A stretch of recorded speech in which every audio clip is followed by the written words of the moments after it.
Hello बच्चों, चलिए प्रश्न को पढ़ते हैं। CuCl2 के 1 लीटर विलयन में 1.0 एम्पियर की धारा 16 मिनट 5 सेकंड तक प्रवाहित की जाती है, जिससे सारा कॉपर कैथोड पर जमा हो जाता है। CuCl2 की विलयन की शक्ति कितनी थी?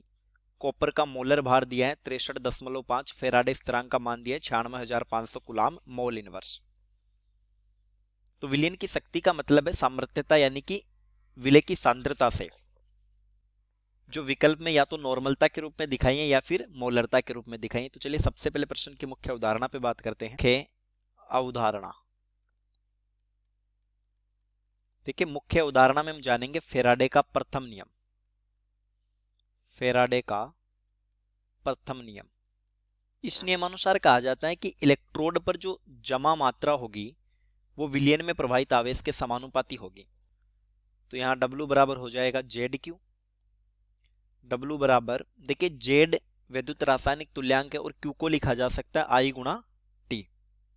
यहाँ W है पदार्थ की जमा मात्रा, पदार्थ की जमा मात्रा, I हो जाती है विद्युत धारा, T है समय, और देखिए Z का मतलब होता है विद्युत रासायनिक तुल्यांक।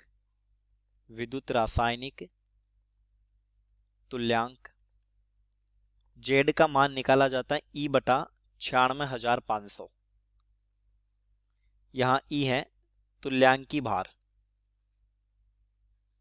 तुल्यांकी भार। तो चलिए प्रश्न को हल करते हैं। प्रश्न में हमें दिया है विलयन का आयतन दिया है 1 लीटर। विलयन का आयतन 1 लीटर, विलयन में प्रवाहित धारा का मान दिया है 1.0 एम्पियर और समय दे रखा है 16 मिनट 5 सेकंड। तो हम इसको सेकंड में रख लेंगे तो ये आ जाएगा 16 गुणा 60 प्लस 5, ये हो जाएगा 965 सेकंड। अब देखिए मुख्य अवधारणा के अनुसार W बराबर ZIT या W बराबर E बटा 96,500 गुणा IT। तो यहां से W बटा E हो जाएगा IT बटा 96,500। चलिए मान रख लेते हैं W बटा E बराबर I का मान दिया है 1 एम्पियर गुणा समय हो गया 965 सेकंड बटा 96,500। जब इसको हल कर लेंगे तो W बटा E का मान आ जाएगा 1 बटा 100। अब देखिए तुल्यांकों की संख्या क्या होती है? तुल्यांकों की संख्या बराबर भार बटा तुल्यांकी भार, यानी कि भार है W बटा तुल्यांकी भार E। तो हमने जो 1 बटा 100 ज्ञात किया है, यह दरअसल तुल्यांकों की संख्या ही तो ज्ञात की है।